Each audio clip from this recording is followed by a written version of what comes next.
Почитувани гледачи, добар ден. Македонија гласа на 7-мите председателски избори од независноста. Денеска официјално почна кампањата за парламентарните избори кои ќе се одржат на 8 мај. Во овој празничен период секако ние остануваме фокусирани на она што значи кампања во пресред на председателските избори, втор круг и на парламентарните избори. Избори се формален процес на групно одлучување, со кој што населението одбира групи и поединци да вршат јавна функција. Целта е да ги одбереме оние кои имаат најдобрата визија за актуелните проблеми и предизвици. Како? Преку вешто дизајнирани решенија или програми за работа и преку добро одбрани, компетентни и доверливи поединци, кои преку своите дела во заедницата докажале дека ја заслужуваат довербата за да водат. Македонското општество останува заробено во корупција. Носителите на извршната, законодавната и судската власт се на врвот на листата на најкорумпирани. Употребата на европско знание, носење закони по скратена постапка е она политичката корупција што ни се случува. Болни без лекови, пациенти без третман, клиники кои се потопуваат при помал дожд, граѓани кои плаќаат здравствено, а за лекување мора да фаќаат врски. Ова со една реченица е македонското здравство. А медицинскиот кадар масовно си заминува од Македонија. За 3 децении тројно е намален бројот на доктори. Ако во почетокот на 90-тите имало 18.000, сега има 6.000. За прв пат во историјата на македонското здравство 18 хирушки сали 2 дена беа затворени поради технички проблем. Граѓаните тонат во сиромаштија, 21,8% од населението живеат сиромашно. Речи си 3 минимални плати му требаат на едно 4-члено семејство за да го протурка месецот.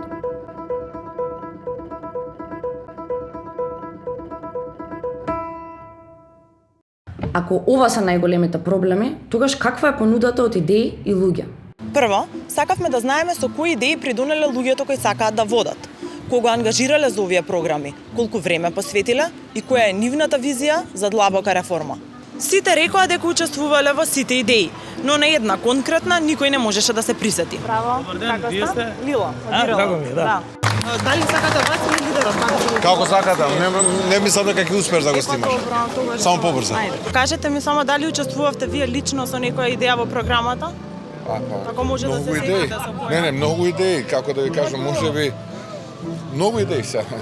Па ја учествував во изготвувањето на целата програма. Значи работеше цел тим кој што се состои од секторски комисии. Учествувавте ли вие за некоја ваша идеја во програмата? Да, како не. Ако може да се сетите со која? Да, па заедно со Фатмир Бесими, со сите секретаријати на партијата, со штабот, со председателството, сите елементи во партијата се од искуството што го црпиме веќе 20 години во институциите. Учествуваат 200 експерти од своите области и во чија што работа нормално дека и јас учествував во деловите на финализирање на програмата, а во економскиот дел и во дел на креирањето. Колку време работевте на програмата? Па ја бев најдиректно вклучен 2 месеци, а програмата се правеше од првиот момент кога тргнавме најмалку половина година. Дали може да се сетите пример на некои имења на експерти што ги ангажиравте за? Да, универзитетски професори од Штулов универзитет, од Тетовски универзитет, ангажиравме од универзитетот Мајка Тереза, од Сопанските комори исто така. Може да ни кажете некои имења на експерти кои учествувале во изработка на програмата? Учествуваа луѓе, академици, професори, Стопанските комори, бизнисмени, комисиите на партијата. Например, Игор Ивановски, професорот на економскиот факултет, потоа Фатмир Битич учествуваше вице-премиерот за економски прашања и учествуваа на низа други. Милевски, спортист, познат наш кошаркарски тренер во делот на спортот и така натаму, голем број. Таму беше професорката Иванка Василевска, Стефан Андоновски, кој што е сега заменик технички министер во МИОА, и Илија Димовски. Втора, сакавме да видиме како се комуницира она што се ветува и колку оние кои сакаат да бидат лидери се трудат да им објаснат на граѓаните на Македонија како ќе ги решат нивните најголеми проблеми. На овој проблем пристапивме со квантитативна анализа и тргнавме од она за што најмалку се зборува. Крупните проблеми кои сите намачат. На 21 април партијата СДСМ одржа митинг во Скопје. 11 говорници зборуваа 1 час и 37 минути. но за криминалот, корупцијата, животниот стандард и здравството се зборуваше само 2 минути и 54 секунди. Ден потоа, ВМРО ДПМН одржа митинг во Штип. Во рок од 1 час и 20 минути се обратија 5 говорници, а за криминалот, корупцијата, животниот стандард и здравството посветија само 5 минути и 43 секунди.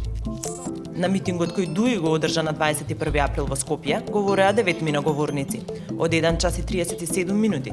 За криминалот, корупцијата, животниот стандард и здравството не одвоија ниту една секунда. На Македонија дефинитивно не ја оди добро и граѓаните од поодамна се длабоко свесни за тоа. Но тогаш зошто повторно ги гласаме оние кои не изнавериле, оние кои не нудат решенија за заедничките проблеми, дотаму што дури не се ни преправаат дека тоа треба да им биде важно. И дали е ова тоа? Кристијан Мицковски аш ритме гурабија. Кристијан Мицковски аш рит ме кекса. Unë jam rrit në kull prej guri Kristian që 3 herë djegur është prej pushtuzve. Kristian, populli im thot gur mbi gur bëhet kalaja, fjal mas fjale nis belaja, mos nis bela. Mos nis bela dhe moti fjallët se i je i ri dhe që ta koma buza tomëll. УЧК.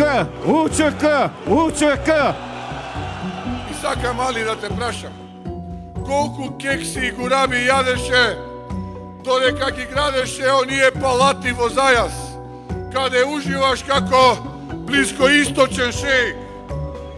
Ова не е 2001-та. Ова се 23 години потоа. Ова е 2024-та година. Ке ве поразиме, ке ве пратиме во опозиција, а потоа ке ви пресенне и гурабијата, и кексот, и млекото. Гледам вчера, Христијан прашува кај сум бил. Пред малку бе во Карпош. Сега сум во центар. Вчера бе во аеродром. Пред тоа бе во Кисела вода. Утрен сум во Македонски Брод. Ја не ја кандидирав тетка ми Жана за председател на држава, па да мора да ја шетам по цела Македонија. Ја го кандидирав Стево Пендаровски. Во Македонија граѓаните веќе 33 години имаат само 3 опции на изборите. Портокалово или црвено ако сте македонец и сино ако сте албанец. Граѓаните сакаат нови опции и сакаат нови решенија, но во реалноста повторно гласаат за старите опции или за нивните отцепени соработници. Сила го разреши Таравари откако пред 2 дена Таравари го разреши Села. Расте расколот во Алијанса која од денеска и официјално има двајца председатели кои тврдат дека се легитимни. Села се пакува да ги напушти институциите, тачи започнува сериозни преговори да го дополни нивното место.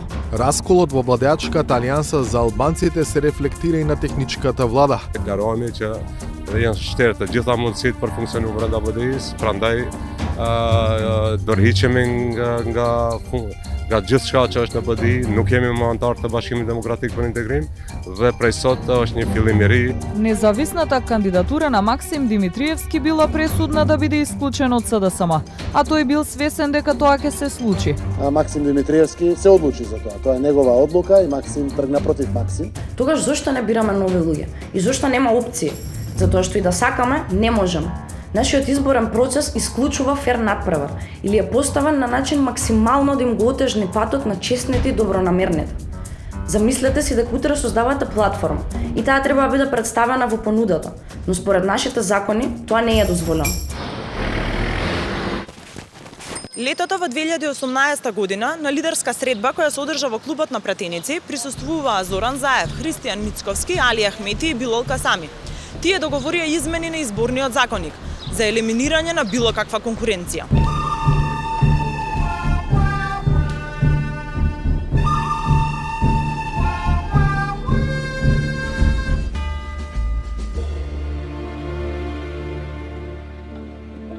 Партиите речиси никогаш не се обединети кога станува збор за вистинските проблеми на граѓаните. Но на средбата во 2018 година, кога се договараа како ќе ги поделат народните пари за политичко рекламирање, беа сложни.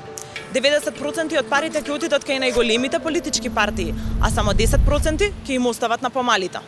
Законот пропишува дека партиите можат да искористат максимум 9 минути и 30 секунди за платено представување во рамки на 60 минути програм.